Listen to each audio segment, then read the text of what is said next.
예, 좋은 일요일인데요. 저는 오늘도 출근했는데 영상 하나 찍어보겠습니다. 오늘 주제는 너무 착한 사람이 질투심에 굴복하면 발생하는 일입니다. 그래서 지금부터 하는 얘기는 픽션인지 넌픽션인지는 여러분이 판단하세요. 제가 뭐라고 얘기는 안 하겠습니다. 어떤 회사에서 발생한 일인데 한 50인 정도 되는 그 규모의 회사인데 직원 둘이 들어왔어요. 대학교 졸업한 직원 둘이 들어왔는데 스펙은 비슷해요. 대학 수준도 비슷하고 뭐 능력도 비슷하고.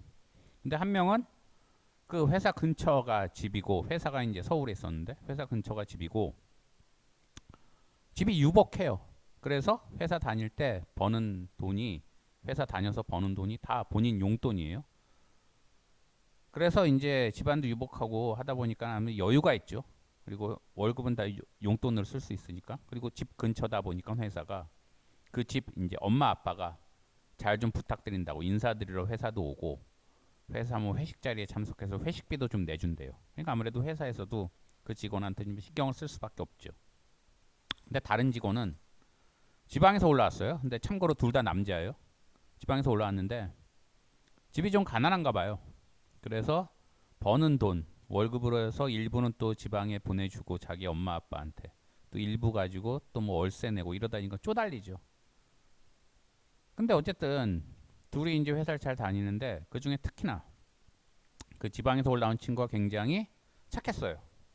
어느 정도 착하냐면 남을 배려하는 데 있어서는 거의 뭐 4대 성인 정도였어요. 그래서 심지어 회식 자리 끝나고 나면은 사람들 잘 집에 가는지 다 이제 누가 이제 시키지도 않았는데 알아서 체크하고 이제 저 같은 외부인이 만약에 그 회식 자리 참석했다가 중간에 담배 핀다고 나갔다가 그 뭐 어디 건물과 건물 사이에 그 길은 아니고 통로 같은 데 있는데 거기 이제 들어가서 요즘 같이 추울 때는 바람 피한다고 거기서 담배 피다가 잠들 수도 있잖아요. 술 기운에. 그러면 그런 사람 왜 안 들어오나 또 안에서 다 신경 쓰다가 안 들어오면 또 나가서 찾아서 자고 있는 사람 깨워가지고 여기서 주무시면 안 돼요. 큰일 나요. 그러면서 택시 태워서 집에 보내고 이런 걸 다 하는 친구였어요. 그 지방에서 올라온 친구는 굉장히 착해서. 그러니까 회사 사람들이 그렇게 배려심이 넓으니까 또 이 친구도 좋아했죠. 근데 아무래도 그 서울에 사는 친구가 집에서 계속 그 친구는 신경 써주고 또 엄마 아빠가 아까 얘기한 대로 회사 자주 찾아오고 하니까 회사 사람들은 아무래도 이 사람한테 더 신경을 쓸 수밖에 없었나 봐요. 그리고 아무래도 또 이 사람은 본인 월급이 다 용돈이니까 회사 사람들한테 돈도 펑펑 쓰고 하니까 아무래도 좋아했죠. 회사 사람들이. 그러다가 어느 날 이제 회식을 했는데 그 뭐 초여름이었나? 굉장히 좀 더웠대요. 회식을 하는데 이 그 누구죠? 서울에서 올라온 친구가 얼마 전에 여자친구랑 잘 안 돼가지고 그게 열받아서 술을 혼자서 막 자작을 많이 하다가 취했어요. 취하더니 날씨도 덥고 하니까 바람 좀 쐬고 온다고 나가버렸어요. 나가버렸는데 안 들어와요. 안 들어왔는데 이날따라 사람들이 다 술을 많이 마시는 바람에 그 친구가 안 들어온 거를 체크를 못했어요. 체크를 못하고 그냥 회식 자리가 파했어요. 끝나고 다 알아서 집에 갔어요. 근데 그 다음날 이 서울에 사는 친구, 서울에 사는 그 서울에 살다가 입학한 아니 들어온 그 친구가 중간에 나갔다 그랬잖아요. 근데 회사에 출근을 안 해요. 그러니까 사람들이 그 친구 어제 들어왔어 뭐 이러면서 어떻게 됐지? 이제 이러는데 그날 저녁 다 돼가지고 그 집에서 연락이 온 거예요. 애가 술 취해가지고 나갔다가 길바닥에 쓰러져 자다가 뺑소니 차에 치여가지고 지금 응급실 가 있다고. 굉장히 상태가 안 좋아요. 상태가 안 좋아서 아마 향후 굉장히 큰 장애가 생길 것 같고 걷는 게 힘들 것 같다 이런 얘기까지 들었대요. 그러니까 상태가 안 좋으니까 아무래도 회사를 그만둘 수밖에 없잖아요. 그만두고 뭐 그걸 가지고 산재냐 아니냐 뭐 회식 자리에서의 사고가 산재냐 아니냐 갖고 말이 많은데 지금 그거에 중요한 게 아니고 어쨌든 그렇게 해서 퇴직을 했어요. 퇴직을 했는데 회사 사람들이 우리가 잘못한 거 아니냐 생각하는데 법적으로 엄밀히 말하면 회식 자리에서 그렇게 누가 하나 나갔다고 해서 회사가 그것까지 신경 못 써줬다고 해서 회사의 책임을 묻기는 힘들어요. 그거는 뭐 유기죄 이런 걸로 묻기는 책임을 묻기는 힘들어요. 아무래도 다 큰 성인이고 하니까 또 술 취하면은 어떤 행동을 할지 모르고 중간에 집에 가버리는 경우도 많이 있으니까. 근데 문제는 회사 사람들이 자기네들끼리만 한 얘기예요. 아까 얘기했잖아요. 지방에서 올라온 친구는 굉장히 착해서 사람들을 잘 배려하고 회식 자리에서 안 들어오나 뭐 집에 갔나 이런 거 다 체크한다고. 왜 그 지방에서 올라온 친구가 그날따라 그 서울에 사는 그 친구가 그렇게 중간에 나간 거 그거는 체크를 못했을까? 여기에 대한 의문이 생긴 거예요. 물론 지방에서 올라온 이 친구가 그것까지 다 체크할 의무는 없어요. 그렇죠? 의무는 없어요. 학교 선생님도 아니고. 하지만 평소에는 저 같은 외부인이 중간에 나가서 담배 피다가 조는 것도 다 체크했다고 그랬잖아요.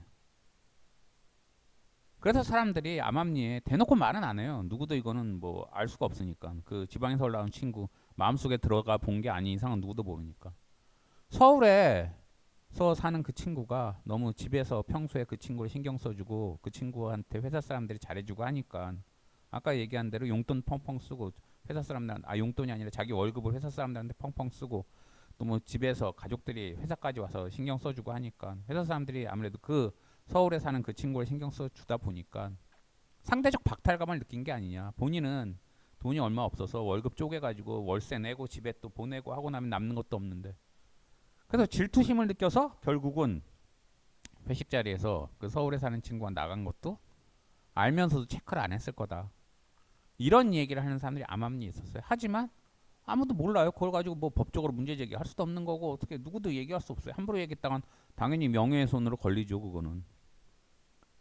그래서 제가 이 얘기를 왜 하냐면은요. 다시 말하지만 이거는 픽션일 수도 있고 넌픽션일 수도 있어요. 그건 여러분의 상상에 맡기겠는데 착한 사람이 질투심에 사로잡히면 굉장히 무서운 결과가 나옵니다. 일반적인 사람들, 착하지 않은 사람들은 질투 잘 느끼고 또 표출도 잘 해요. 그래서 예컨대 그 지방에서 올라온 친구가 그렇게 착하지 않았다면은 넌 뭐가 그렇게 잘나서 니네 엄마 아빠가 그렇게 회사까지 해서 썰티냐? 이렇게 한마디 할 수도 있는 거예요. 술 먹으면서 승질 내고. 그 정도는 사회에서도 용인해 줘요. 하지만 너무 착한 사람들은 그 정도도 표출을 안 해요. 그리고 그냥 꾹꾹 눌러놔요. 하지만 인간의 감정이란 건 언젠가는 터지게 마련이죠. 계속 꾹꾹 눌러만 놓으면. 그러다 터지면 그동안 쌓였던 게 있기 때문에 굉장히 무서운 결과가 나오고 다시 말하지만 그 지방에서 올라온 친구가 알면서도 서울에 사는 그 친구가 술 취해서 나갔다는 걸 알면서도 체크를 안 했는지는 아무도 모르지만 만약 그랬다고 한다면 분명히 그 질투심 때문에 그랬을 거예요. 질투심 때문에 뭐 저 XX 나가서 어찌 되든 차에 치든 뭐 어찌 되든 길바닥에 쓰러져 자빠져 죽든 내 알 바 아니야 이렇게 생각하겠죠. 그래서 여러분들한테 제가 이 말씀을 왜 주말에 굳이 드리느냐면요. 착한 사람들 너무 만만하게 보지 마세요. 착한 사람들이 질투심 표현 잘 안 하고 가급적 질투 안 느끼려고 그렇게 착하게 마음 굴어도 인간은 다 똑같아요. 어느 한도 이상이 넘어서면 질투심을 느낄 수밖에 없고 그게 또 어느 한도 이상 억눌려지면 터질 수밖에 없는데 너무 억눌렀던 사람들이 오히려 진짜 무시무시한 행동을 합니다. 그래서 여러분 주위에 착한 친구, 착한 가족이 있을 경우에 너무 만만하게 호구로 보고 그 사람 앞에서 그 사람 마음에 상처 주거나 그 사람이 질투 느낄 수 있는 행동 함부로 하지 마세요. 제가 아는 사람은 자기 친구가 회사 잘려서 돈 없는 거 뻔히 알면서 자기 돈 잘 번다고 그 친구 앞에서 막 돈 이렇게 5만 원권을 막 수십 장, 수백 장을 세고 앉아 있는데 그런 거 절대 좋지 않습니다. 제가 꼰대라서 하는 얘기가 아니라 누구 마음에 상처 주고 누구 마음에 앙심 품게 해서는 정말 좋은 게 없고 제가 아는 이건 옛날 어떤 나이든 사장님한테 들은 얘기인데 그 사장님이 젊을 때 어떤 회사 다닐 때 그 회사에서 발생한 일인데 그 회사 그 사장님 집이 이제 부자고 하니까 정원사고 뭐고 이제 다 있었는데 그 개를 키웠는데 개가 굉장히 그 큰 개였어요. 큰 개였는데 그 사장님이 그 개를 유난히 좋아했는데 개가 크고 하다 보니까 좀 성질이 포악했대요. 하지만 그 정원사가 잘 관리를 했대요. 관리를 하고 항상 그 두꺼운 목줄로 잘 해놓고 해서 문제가 없었는데 그 사장님 집에 새로 들어온 며느리가 이 정원사를 굉장히 무시했대요. 정원사를. 굉장히 무시하고 껄핏하면 정원사가 좀 가방끈이 짧은데 그거를 언급하고 정원사가 참다 참다 못 참고 나중에 직접 한 건 아닌데 어느 날 어떤 일이 발생했냐면 그 며느리가 애를 낳는데 그 아들내미 그러니까 사장의 손자죠. 그 손자가 그 강아지한테 가까이 가서 강아지를 놀리고 그랬는데 그 개를 아까 얘기한 포악한 개를 걔 목줄이 워낙 쇠사슬로 되어 있고 튼튼해서 문제는 없었어요 평소에. 그런데 어느 날 갑자기 쇠사슬이 끊기면서 강아지가 개가 이 평소에도 놀리던 그 손자한테 덤벼들어서 손자가 걔한테 엄청 물어뜯겨서 평생 얼굴이 이상하게 살 그런 일이 발생했다고 하더라고요. 제가 들은 얘기예요. 근데 정원사가 평소에는 그렇게 쇠사슬 목줄을 잘 점검하던 사람이 왜 그날따라 쇠사슬 목줄이 하자가 있는데도 체크를 못했을까? 거기에 대해서 이제 사람들이 의문을 갖고 그 정원사가 며느리한테 평소에 워낙 면박을 당하고 무시당해서 그런 식으로 복수한 게 아니냐 이런 해석이 있었대요. 이것도 들은 얘기니까 이게 뭐 믿거나 말거나 식인데 충분히 인간사에서는 발생할 수 있는 일이죠. 그래서 다시 말하지만 사람이 사람한테 너무 질투심 느끼게 하거나 너무 앙심 느끼게 하면은 세상사에선 어떤 일이 발생할지 모르니까 여러분 좀 조심하시길 권유드리면서 이 영상 마치겠습니다. 감사합니다.